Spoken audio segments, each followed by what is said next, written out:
Welcome to another edition of Flea Market Fantasy, the world's second greatest Bronze Age era comic book podcast. Joining me as always is new Mike L, Kevin Jank. I'm here, Mike Dell, and just our luck. Like every other episode, this show will suck. You're doing a little rhyming. Yeah. Because there's a character in this issue who sometimes rhymes, sometimes doesn't. Sometimes, yeah. He's in and out. He's not exactly full Dolomite, just like half Dolomite. If you're going to have a gimmick, stick to the gimmick. Don't just come and go with it. That's why one show doesn't go viral. You don't talk about Monkey. That's right. So, Jank, why don't you tell the people what we're reading today? We're going to be reading Infinity Inc. number 17 from 1985, I do believe. That is correct. Infinity Inc. Now, you just stumbled upon this book, right? Like it wasn't something you... Because I'd never heard of it, you know? Yep, not a clue until now. I was looking, I think I mentioned last week, I was looking through a certain DC crossover event, looking for an issue to pick. And I just happened to see this guy with a skeleton face, and I'm like, this guy looks cool. I want to know more about this guy. So it kind of led me to this, you know, incidentally.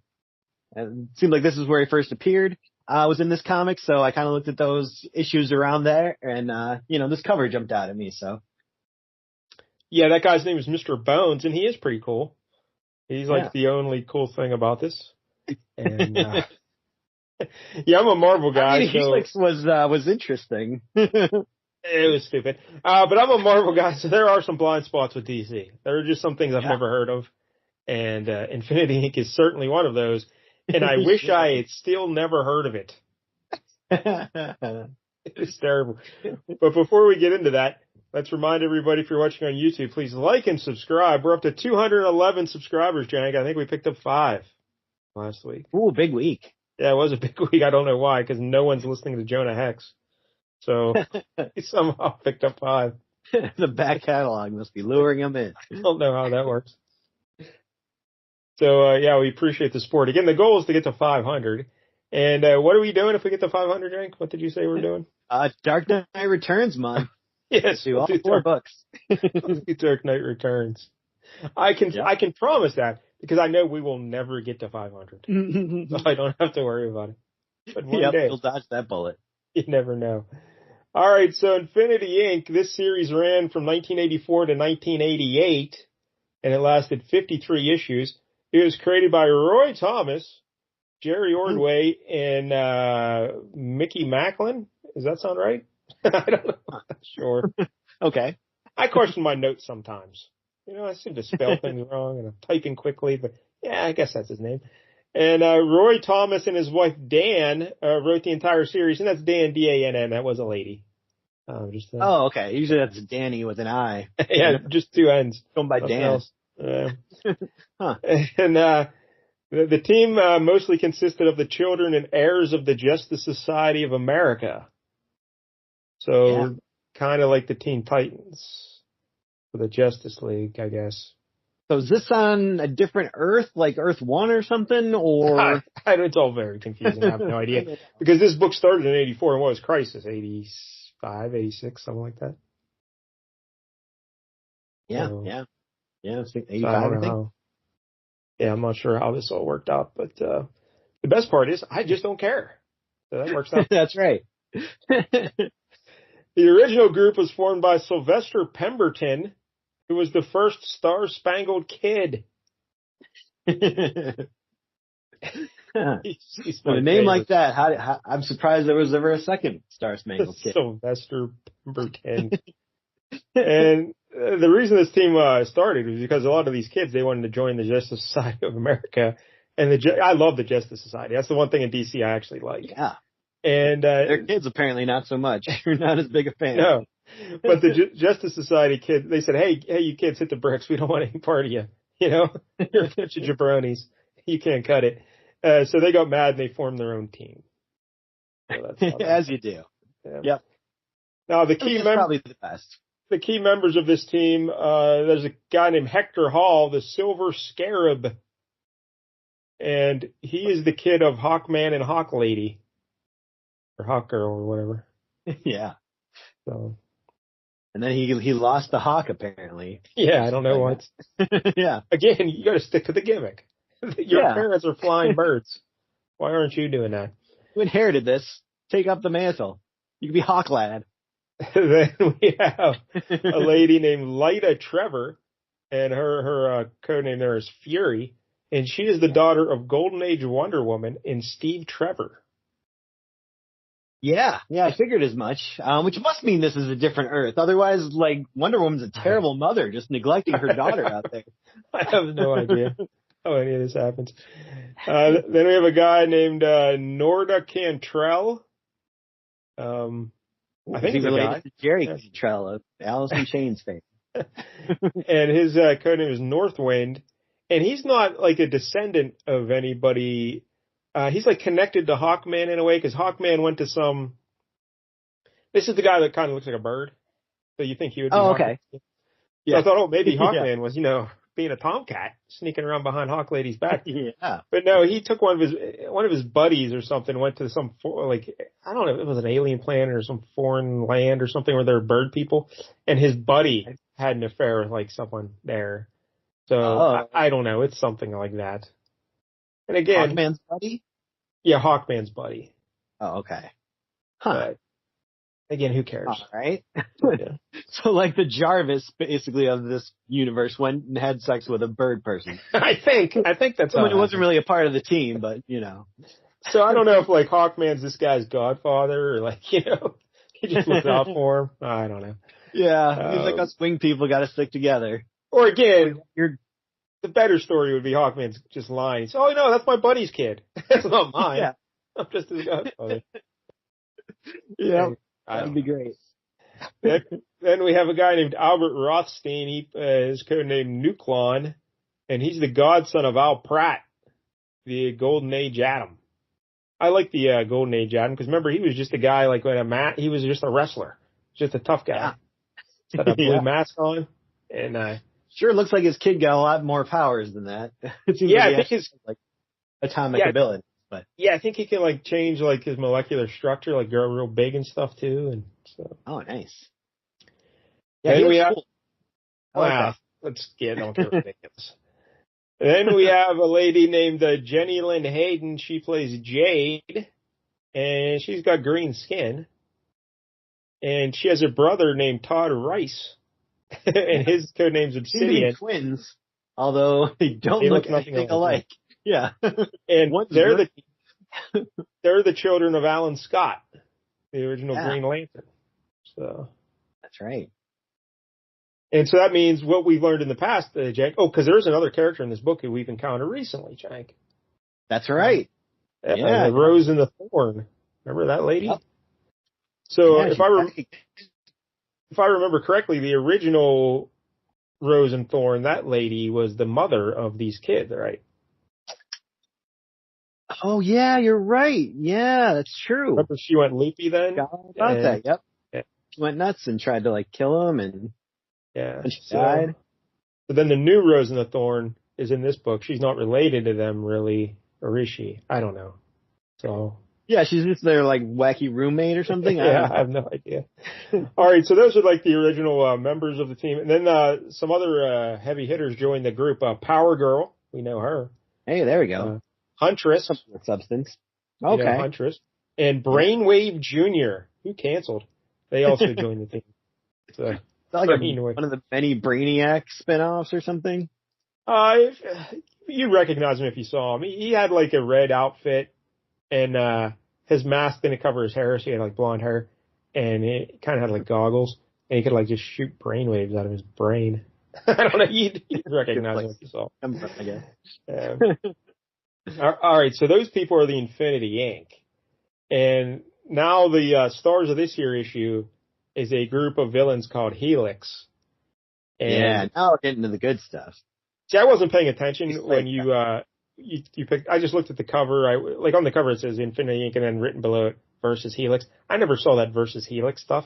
So when I was like first looking at the little pictures of the cover, I thought, oh, these guys here on the cover, they're Infinity Inc. But no, they're Helix. Yeah. Honestly, I wasn't entirely sure when I picked the issue whether they were the guys or the bad guys. Because when I was looking for pictures, I know nothing of this concept, so. Because I started getting the pictures before I read the issue, like for the video, and I was just giggling up Infinity Inc. and I'm seeing these pictures. I'm like, these don't look anything like the cover of the book that we're doing. Not these people. So I was very confused. But no, this is Helix. They are a villain group, and they are 6 members of the team, and they were this fellow named Dr. Benjamin Love, who I believe wasn't he one of those radio shows we used to listen to on Blog Talk Radio, Dr. Love? I believe that Dr. Love, yeah. Pretty so sure. that guy.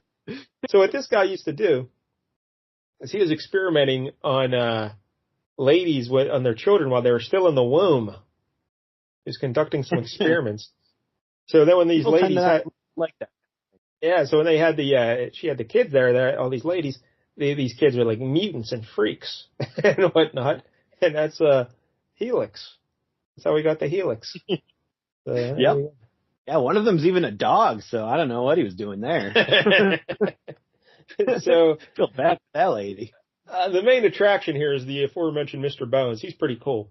He just looks like he's got a skeleton face, and then he's got like a normal body, and he's got this a big red cape, and yep, like a big Doctor Strange cape. It's got the huge cloak, kind of like big wings coming out. And he's got like I don't know what's the rest of his outfit, like a dark blue outfit or something. But he's also smoking a dart. Axe made out of bones on his chest, and so a big yellow utility belt. But he's smoking a dart. Yeah. Nice. It's smoking a cigarette. How he plays his cards right, this could be him one day. Now, if you notice, him. I was a little confused because he's got the skeleton head and the little skeleton neck, but then his body's like kind of jacked. Like he's got muscle tone and everything. So, but then when I was reading up on it, what happened is his skin, organs, and muscles are transparent. Oh. That's pretty cool, right? Yeah, that's interesting. So all you can see are the bones, but he still has the mass to him of a body. So that's pretty cool. That's kind of cool. Yeah. Huh. So if you cut the invisible skin, will he bleed visible blood? Good question. I like where your head's at. That is a good question. I want to say, wow, that is tough. I will say yes. Yeah. Okay. Because the blood is transparent. Because otherwise you'd be seeing giant things of blood, it'd be red. Yeah, because you'd be seeing all the blood. So, maybe once it hits the oxygen in the air, it'll turn red. Well, his power though is his sweat is a cyanide-like toxin. Yeah. So if anything touches him, it dies. That's quite the power there. Yeah. Not useful in a lot of things unless you're just trying to murder things. So I can see why he started out as a villain. What would happen if Rogue touched him? Oh, that's a good question. I think she would die before she's able to absorb enough of his power, but I don't know. That is a tough one. It'd be just a weird feedback loop that never ends. Because if she could touch him, hey, that's a love connection right there. Yeah. It happens.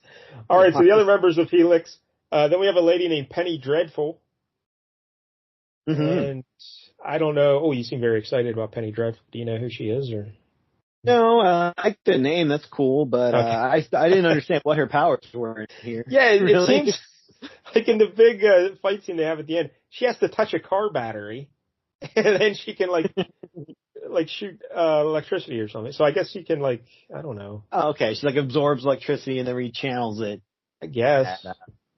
She just walks around with an Everlast car battery. Right. And then we have a fellow named Critter, and he's that dog guy you were talking about. He's basically a dog with glasses. And, sucks to be a dog and also be farsighted. He really got the shit end of the stick. And his powers, he's a computer hacker. That's a dog. That's okay. Oh, Roy Thomas was smoking some shit when he came up with this. Then we have Tal Jones. She's a lady who can I don't know, she can levitate. What is her power exactly? She can. Yeah, at one point she mentions oh, I'm like the Tao, or whatever you give to me, I give back to you, or something like that. Oh, okay, yeah. So I don't know. I mean, she does levitate at one point, but maybe that's because the wind guy is shooting wind at her. But she's able to just, do it back to him, I guess. Like, I don't know. Yeah. It's very confusing. Yeah, and that wind guy is Eric Windwalker. And that's A-R-A-K, Eric Windwalker. And he's kind of looks like a Native American fellow, like a talisman guy from Alpha Flight almost. Yeah, yeah, very much so. And he can just conjure up winds. It certainly is a strange set of powers that this group has from one doctor experimenting. You think he would have kept things close in some way, but nope, there's a wide range of powers. Computer hacking to cyanide death touch and everything in between. Then we have one remaining member of the team, Baby Boom. Baby Boom, yeah.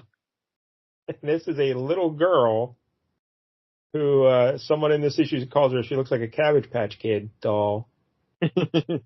And she can just make things blow up with her brain. Yeah. That's pretty cool. I guess. I just wanted to punt her into the river.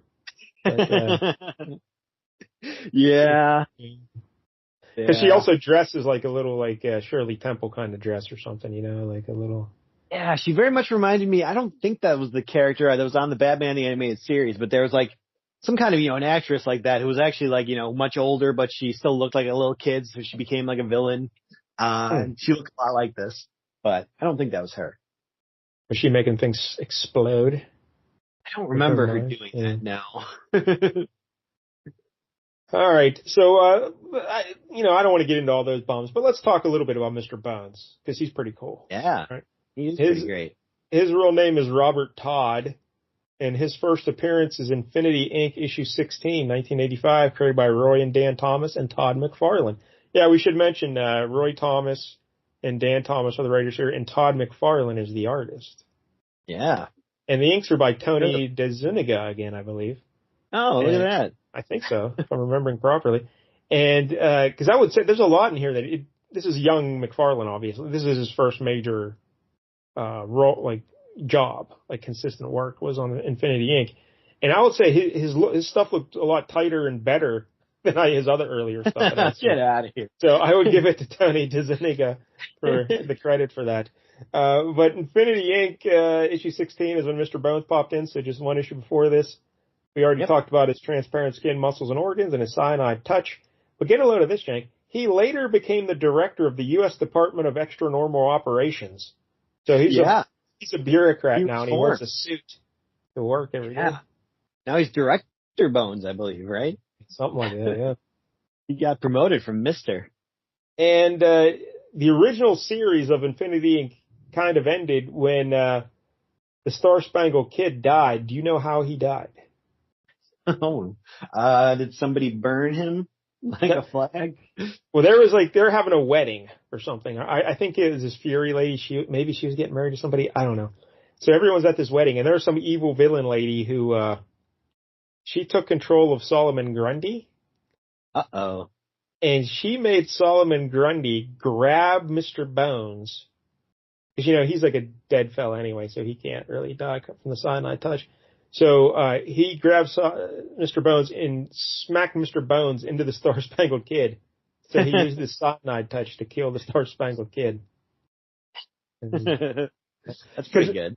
Yeah, because Mr. Bones, he's obviously a villain here, but then Helix gets apprehended, and the other members get pushed off somewhere else. And the authorities thought Mr. Bones was a bad influence on them, so they let Mr. Bones in the custody of Infinity Inc.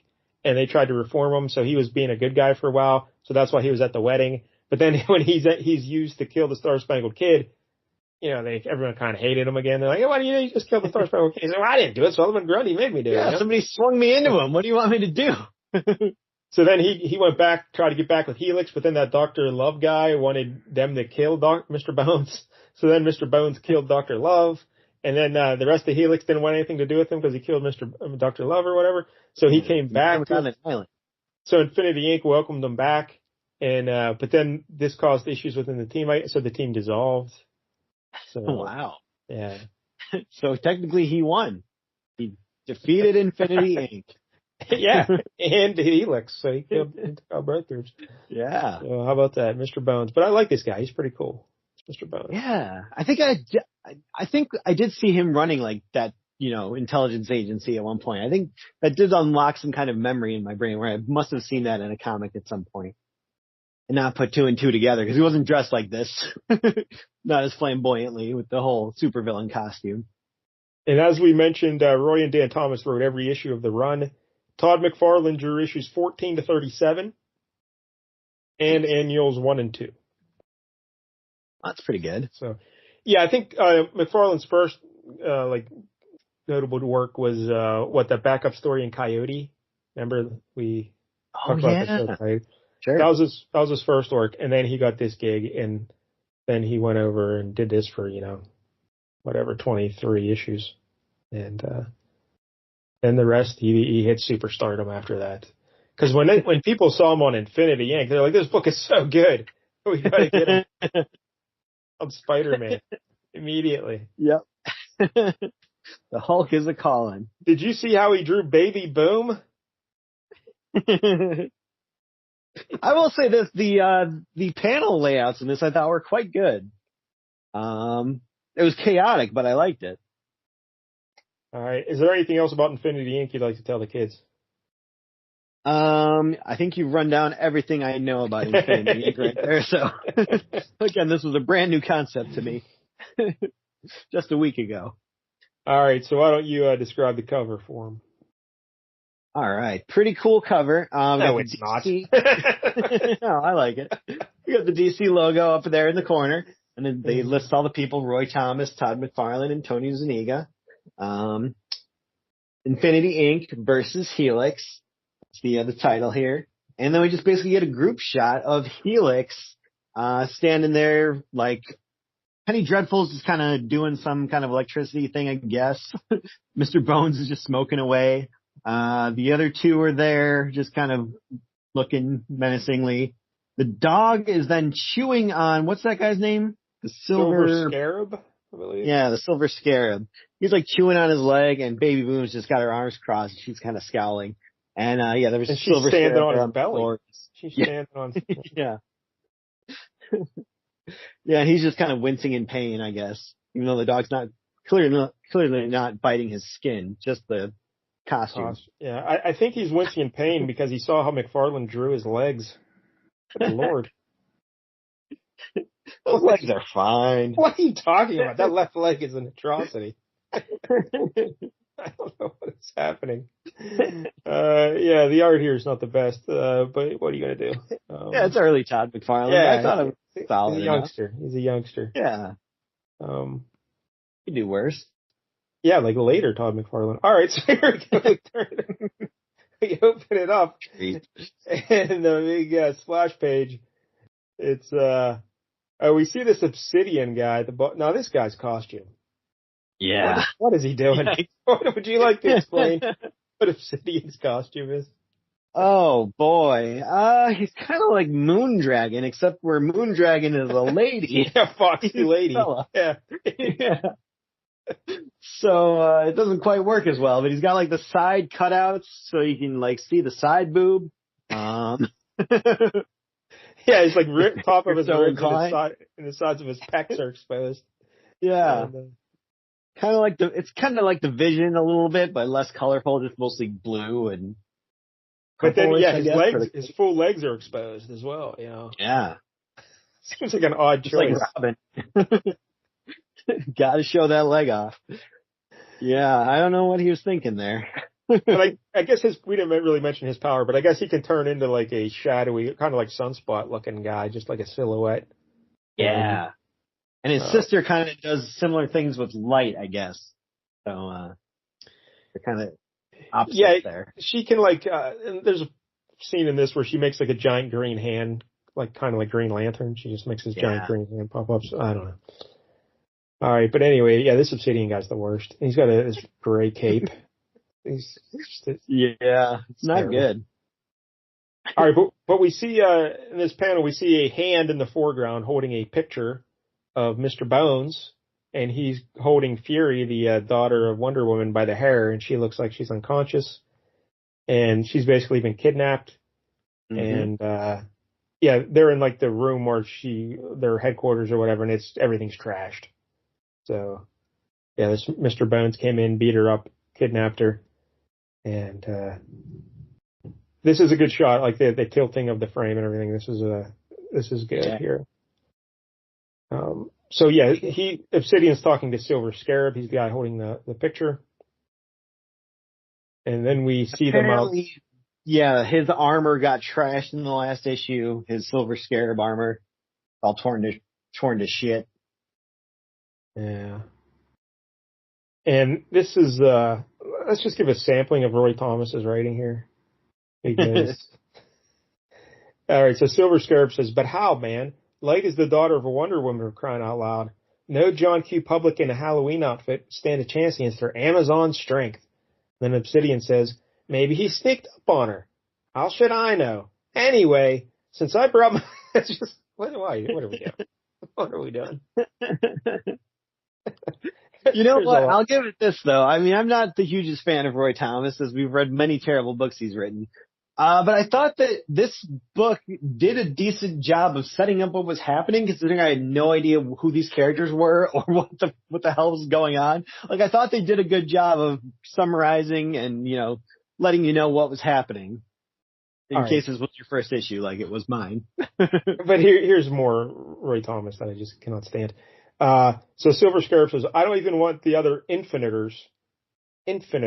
That's what they call themselves. Yeah. Infinitors. Told about this yet. You hear me, Todd? And then Obsidian says, yeah, sure, I see what you mean.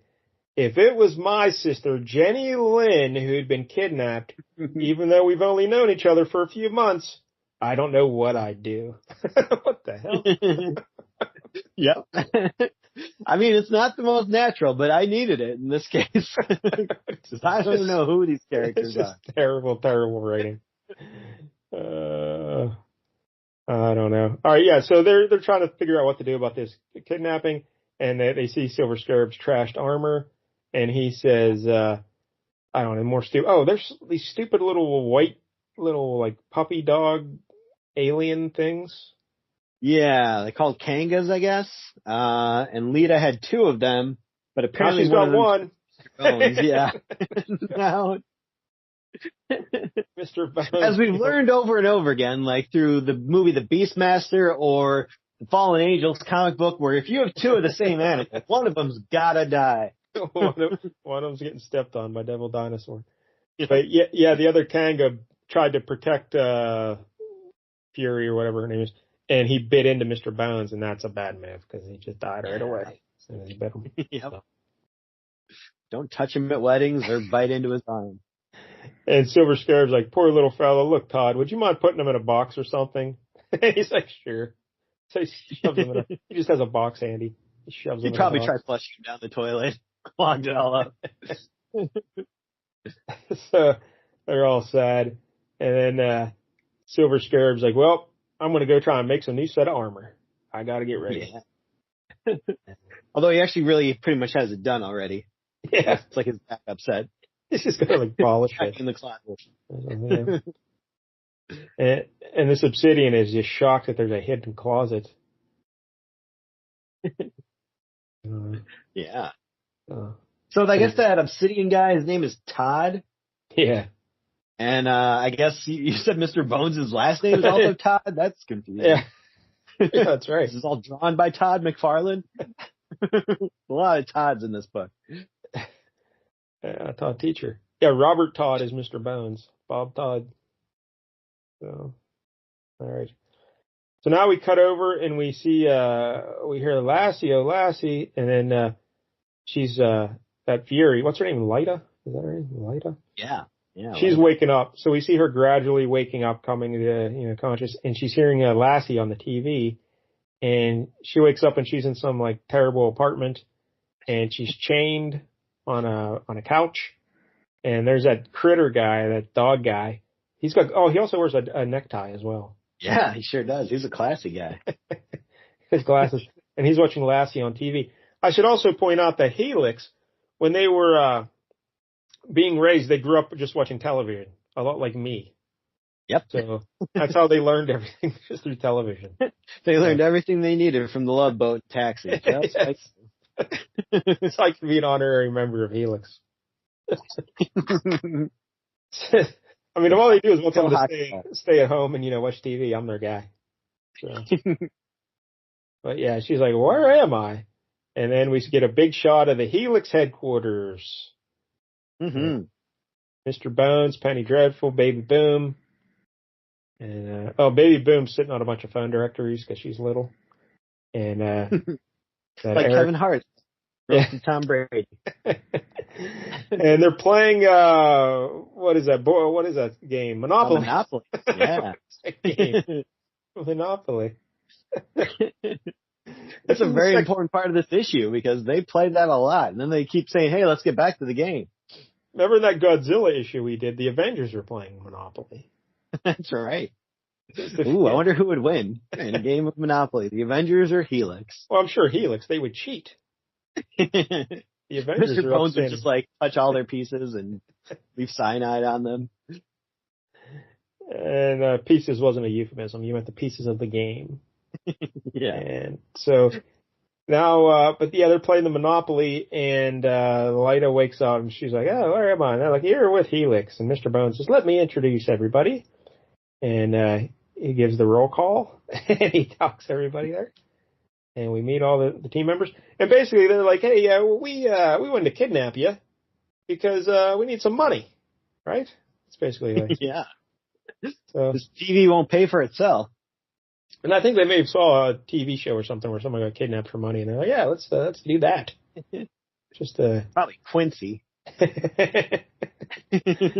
So then Lyda, she's remembering Kanga biting into Mr. Bones and dying. She's all sad, and because we also see a bug land on Mr. Bones' head and it just dies right away like a bug zapper. Yeah, that's pretty cool. So yeah, and she can't break out of her chains even though she's very strong because, I don't know, that Windwalker guy I think made him something. Yeah, he made him very special. We don't know how, but. So then the Windwalker guy and Tal Jones, they get in a fight over Monopoly, right? I think so. Yeah. Yeah. Says, roll the bones, Breezy. And he lands on Hollywood Boulevard, but she decided he was going to land on. He's like, "No, you cheated." She's like, "You take that back." He says, "Get stuffed." And he starts to shoot the wind at her. And stuffed. Yeah, she just kind of levitates above it. The game is all, being thrown all over the place. So how they would ever get back to playing this, I don't know. You've lost all of your stuff. And Penny Dreadful tries to calm him down. She absorbs electricity out of a light bulb and zaps him. And then Mr. Bones brings it in there. He says, "Hey, if you don't knock it off, I'll touch your pieces." And he's like, "All right." Not again. We used to have 8 brothers and sisters. So they calm down. And look, like he just walks up and puts his arms around him. He's wearing gloves, but I mean that's still pretty close to that skull head of his. Yeah. Yeah, if he gets a little sleepy and his head droops, you're in trouble. Sneezes, look out. So, but yeah, he's like, "Hey, Mr. Bones is just saying," and again, Mr. Bones, for something, he talks in rhyme, like, who is that demon guy? Some of the time. The demon. Etrigan the demon. Etrigan the demon, yeah. So he starts out talking in rhyme, then he stops, and Lyda brings it up, she says, "Oh, you stopped talking in rhymes." And then he starts again, she's like, "Oh, you started talking," like, it's the worst. Single time again, huh? It's the absolute worst. I just don't understand. I liked it. Why? And when the Hawks pay a pretty dollar, I'll prove it by buying him a diamond collar. Why not just keep it all the time? Yeah, I mean, you should be more consistent. I agree with that. It just makes no sense. I don't understand, I don't know. I guess it's hard to be the leader and have to do everything in rhyme, though. But that's kind of the thing. Those are the burdens of being a leader. Hey, you wear the C on your sweater, you got to go that extra mile. But yeah, here, I don't know. He just rhymes when he wants to. So yeah. Oh well, then Jank, we get to see some cutting edge 1985 technology. They they show a computer hooked up in the corner of the room with a phone connected to it. Yeah. Al Gore must have invented the internet by then. An old critter, he gets over there and he starts doing his computer hacking, you know? And, yeah, he's a whiz. So what are they doing here exactly? They're calling. Oh, and they got a rotary phone too. That's pretty awesome.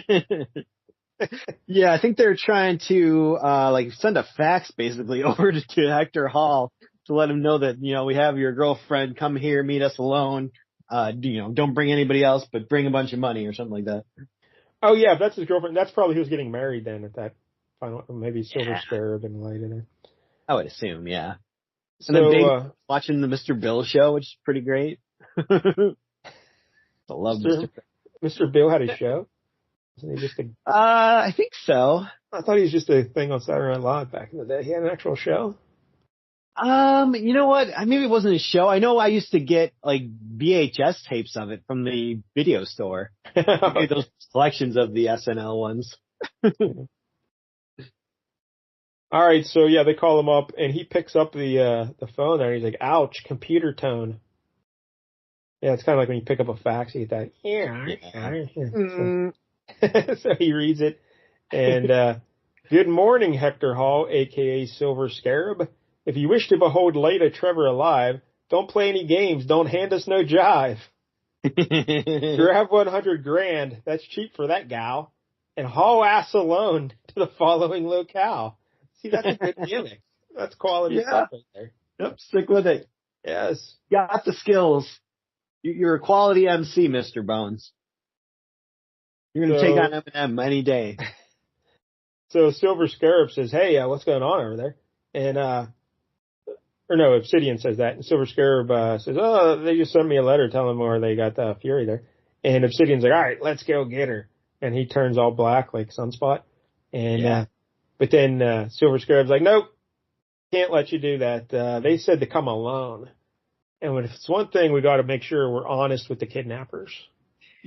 So, but he didn't have 100 grand. So what did he expect to happen? So when he got there, he clearly just wanted to fight them, right? Like that's all his plan was. Why not? I think his whole plan was like, well, they think my armor's destroyed, so they don't realize how quickly I'll actually get there with this new armor. So I'll have time to plan something while they think I'm not there yet. But he really didn't think of anything because Baby Boom's already there, so I don't know what his plan was. You're part of a superhero team. Get all the other superheroes involved in this and go. You know what I mean? Like, right. I don't understand. So yeah. And then he doesn't trust Obsidian's going to sit this one out. So he waits for him to turn around and he conks him on the back of the head, knocks him out. Not only does he punch him in the back of the head, then Obsidian falls and hits his head on the corner of a dresser. Yeah. He could have killed this guy. Yes. He could be dead. Easily. He'd be like Ted in the last season of Breaking Bad, just laying there with the thing screwed into his head. It's a family show, or I'd say my favorite quote about Ted. Right. I know what it is.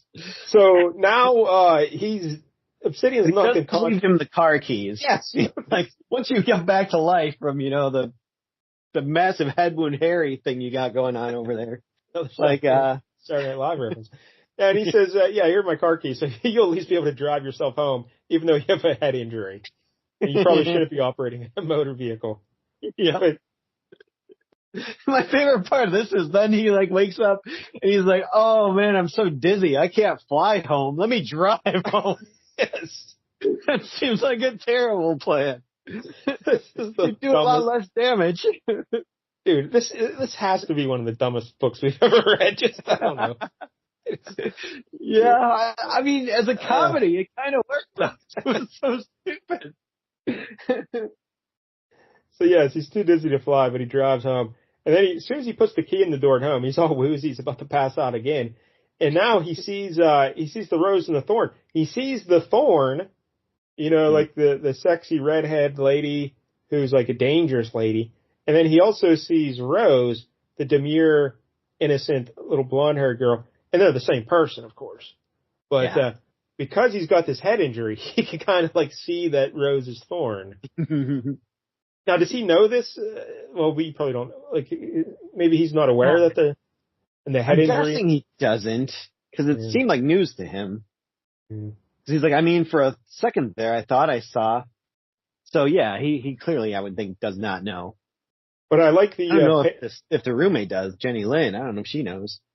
But I like the panel here because we see him in the middle looking confused, and then Thorne's on the left and Rose is on the right. But look at the border of the panel. They got roses in the top right and bottom right, and thorns in the bottom left and top left. So going that extra mile to add some pizzazz to the panel. There was a lot of pizzazz in this issue. But then he just passes out. And again, he hits his head on the ground when he passes out. This guy. This poor guy. He's got a serious CTE. Yeah. Man. So then, the next issue is the NFL coming in to cover it up. So then Jenny Lynn comes in, his sister, and she's just wearing this frilly little nightie. And she's not scared to just walk around in that. And she says, hey, little brother, or whatever. I guess they're twins. I don't know. And she says, hey, Rose, I'll take him into my room and we'll talk in there.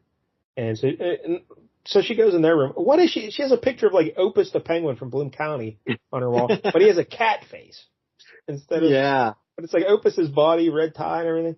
And then a cat. What is happening? I don't know. That must have been a Todd McFarlane special. Like, watch me slip this in here. Yeah, I didn't notice a Felix the cat anywhere. I guess he didn't start that yet. Yeah, not quite yet. But yeah, so they're talking, and she's like, what's going on? And he's like, I can't tell you. And she's like, well, what do you mean you can't tell me? Literally, I can't because I have so much head trauma that I don't know where I am anymore. I don't know what my name is. And when she makes that giant green hand, like, does she have a ring, or is she just doing that? I don't see her wearing any jewelry. I think it's just maybe natural. Yeah, because her hand's like flashing, but it doesn't look like there's a ring on this side. But yeah, she makes this big green hand to block the door, and he says, don't mess with me, kid. I'm in a bad mood. And he starts to turn into Obsidian, his little shadowy self. And they start fighting each other. And then he's like, hold it. Now what in blazes am I doing fighting with you? Sorry, Jen. Guess I'm just upset. You see? Light has been kidnapped. And he screams it. 5 seconds ago, he refused to tell her. And now he's screaming it at the top of his lungs. Very quick turnaround. It's just the worst. All right. So then we see a shot of her from behind in her little nightie. And she says, hey, brother, you should go outside because I got to change clothes. But so now we just see her hand. Don't peep on me like that creep John Constantine. But in this panel, like, she's finishing that phrase, but shout them from outside the door, ... So then the next panel, we see just her hand holding the nightie. Like she's already taken it off. Cause I'm gotta get dressed. So he's still there looking at her naked. Maybe he had turned to leave at that point. I'm going to hope that at least happened. And we see her costume in the closet there. All right, now we see her on the phone. And again, is this some more of that pizzazz you were talking about? He's got the phone cord separating the panels. And she's calling up the other team members. This is more dynamite writing. But they're just, two guys are just sitting, I don't know, chatting. Then we see that bird guy. He's on his stomach on the bed like a teenage girl, talking to him. His legs kicking in the air behind him. If Trevor likes me yet. He's so dreamy. I don't know what is happening. And then I guess this is Nucleon. Is this the guy you liked with the mohawk? Yeah, the mohawk. Yeah, I like this guy. The scene was stupid, too. He looks out the window, and he sees his landlord double parked, so he boxed him in. And he's like, he tells his landlord, hey, you got to move your car. And he's like, nobody home, kid. So he just punches through the door and then grabs the guy. And he says, all right, I'll move my car. Yeah, that's great.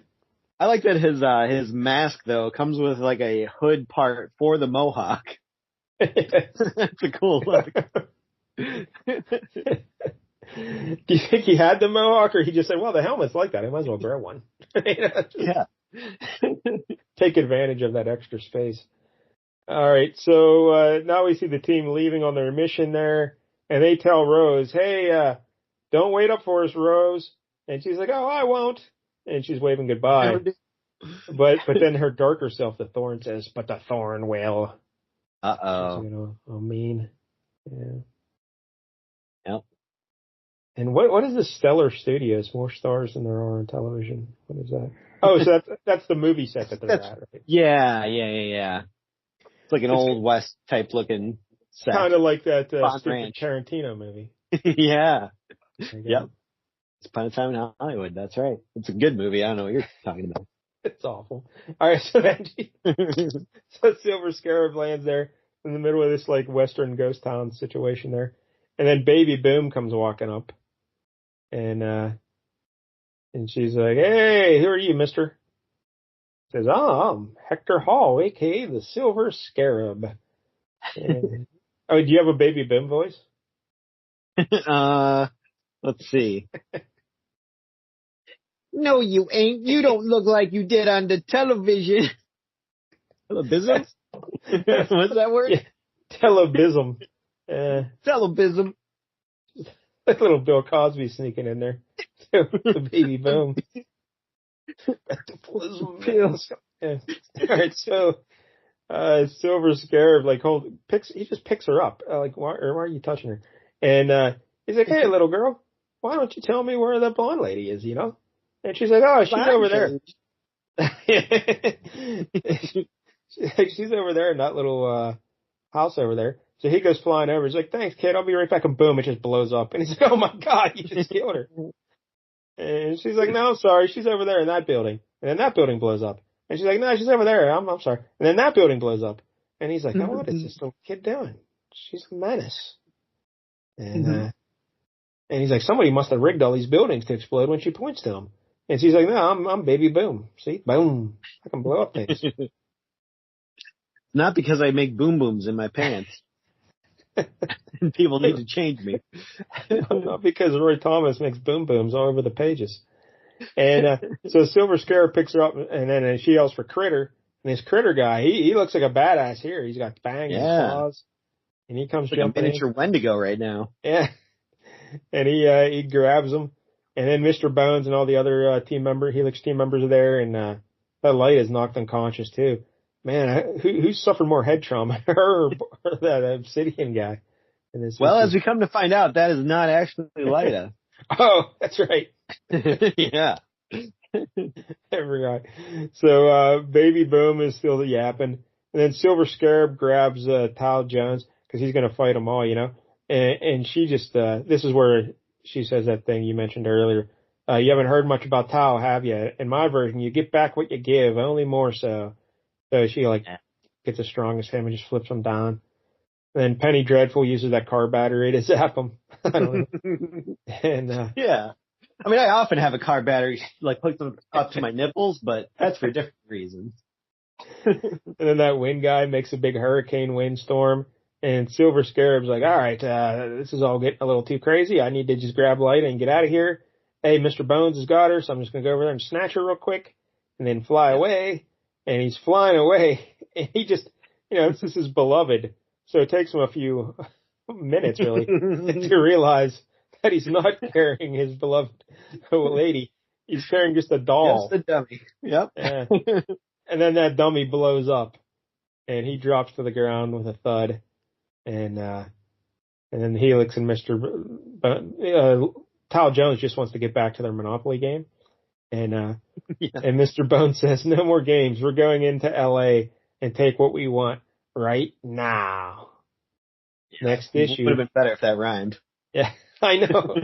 Next issue, Helix in Beverly Hills. Because when he rhymed with jive, that was awesome. Yeah. But he should always be putting jive into everything he says.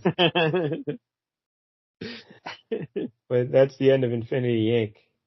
So, yeah. I mean, I'm kind of curious. I want to see Helix in Beverly Hills now. I like the cut of their jib. Oh, good luck to you. I hate Baby Boom. Yeah. Okay. I'm going to beat her with a shovel. Critter, not a fan of. Tal Jones, Penny Dreadful, and that wind guy just seems super generic. Mr. Bones is the only one that is actually a guy. Yeah. He's cool. Yeah, he's cool. And But the Infinity Inc. characters, they seem terrible. Like, this should just be the Mr. Bones show, and this book should just be Mr. Bones all the time. Yeah, this is almost one of those things where it's like, I can see why they added him to the team, like why he would immediately become popular. And they're like, well, let's add him to the team because he's so cool. Like, Silver Scarab's just a dork. Like, why is that guy with Wonder Woman's daughter? That makes no sense. Obsidian is a clown. I don't want that guy. So much head trauma, he'll never recover. Jade seems all right, but you don't see her too much. Yeah, we didn't see much of the team in action this issue, so it's hard to get a good read on it. It was more the Helix show. Yeah. But I don't know, I can pretty much size them up just by looking at them, that they're all a bunch of... Yeah, I was going to say something else. But all right, anyway. Probably not that tough if he's, sitting around talking on the phone like that all day long, but... Yeah, the writing here is dreadful. It's awful. It's just Roy Thomas being Roy Thomas. And yeah, it's kind of a little outdated, I would say, for 85. Again, for people who never heard us talk about Roy Thomas in the past, he was like Stan Lee's right-hand man back on Marvel, and he was his right-hand man when he was like 17. And so Stan Lee just said, all right, why don't you start writing comics? He wasn't a writer. He wasn't trained to write, and he didn't go to school to be a writer. He didn't do it. He just was a fan who liked comic books, so he just started writing. And yeah, he just wrote a bunch of terrible comic books for many years. Like, this is 85. This is 20 years into his career, and still this is what we're getting. So, like, I don't know. I don't know. I got some good laughs out of it, though, so I'm not going to... But they were unintentional. Crap on it too hard. They were intentional laughs. This is so terrible. It's laughable. Yeah. I don't know. I just don't like the Infinity Inc. team, and I don't like 5/6 of Helix.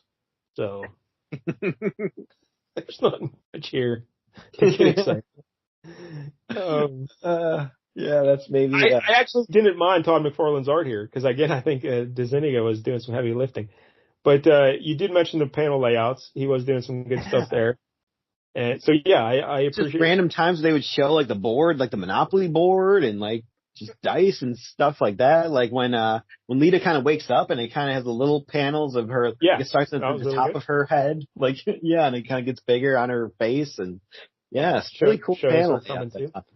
Yeah, and the anatomy and it was a little flat and stiff sometimes, but it wasn't too egregious. But I think if you just look at certain panels here, like, would you ever know this was Todd McFarlane? I don't think. There's only a few times where I'm like, oh, maybe Baby Boomish kind of looks a little McFarlane-y.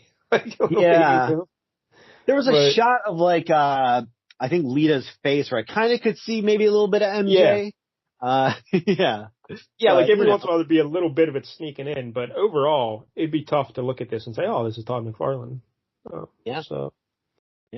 Not his usual thing for sure. Not what he evolved into. Yeah. So I didn't mind the art. It was fine. Way better than the writing. That's for sure. Yeah, it was very colorful. That I also liked. They used colors. Yeah. I mean, there was a lot of color in every panel, basically. I will never read any more Infinity Inc. I'm honestly curious how Mr. Bones, kind of becomes a good guy. I'd like to see more of how that unfolds. So I love Solomon Grundy, and I like Mr. Bones, and I kind of hate anybody named Sylvester Pemberton. So I'd kind of like to see how Sullivan used him to kill that guy. That works out, yeah. I might track that down at some point. Sounds pretty great. But otherwise, I can't go higher than a 2 for this. Oh, wow. Mr. Bones is the only reason it gets a 2. Okay. And even then, Mr. Bones would be so much better if he just rhymed all the time or didn't rhyme all the time. Just pick one. Pick a lane and stick in it. But, Well, sometimes he's on, sometimes he's off. No one wants to be a comic who's on all the time. So 2 out of 10 for me. What do you got for it, Jay? I liked it way more than you. Yes. I'm actually curious to read more about Mr. Oh, Bone, so wow. I'm going to give it like probably a 6.5. Holy hell. This is firmly on the good side for me. This guy loves Baby Boom. This guy. I'm not a fan. All right, so that's Infinity Inc. Next week here on the Big Show, we're going to go out of the box here a little bit there, Jank. We're going to go with Charlton Comics. It was we're going to go 1975. The Phantom, issue 67. Oh, okay. Yeah, the Phantom. This is that guy in the little purple outfit there. And he would always be in comic strips when I was growing up in the newspapers. And I never read it because I'm like, well, this looks dumb. And but he's very popular. Billy Zane. That's right. Billy Zane made a movie of the Phantom. I never saw it. But so I know the Phantom. You know, he's the guy in the purple outfit. But I don't know anything about the Phantom. So I figure this would be a good way for us to learn about the Phantom. Now, do you know anything about the Phantom? Very little. He's got some kind of a nickname, right? Like the man who walks at night or something like that. The man who walks like a panther. I don't know. Oh, Puma. So, but this Phantom fella, I was flipping through these issues trying to pick a good issue for us, and I think I found a good one because it's got an interesting aspect of his life that I want to learn about. But like it seems that he lives on an island somewhere, and a lot of the stories involve pirates. Oh, that seems to be what. Because I flipped through a lot of issues trying to find one. And, I guess when you live on an island, you're kind of limited to what's there. And pirates are the only things that are going to come stumbling across. A lot of pirates. Yeah. So, it's like Jonah Hex last week, where it's like, yep, a lot of the same thing every issue. So that's next week, The Phantom, issue 67 from 1975. So again, if you're watching on YouTube, please like and subscribe. We appreciate the support. And until next week, don't get any jank on you.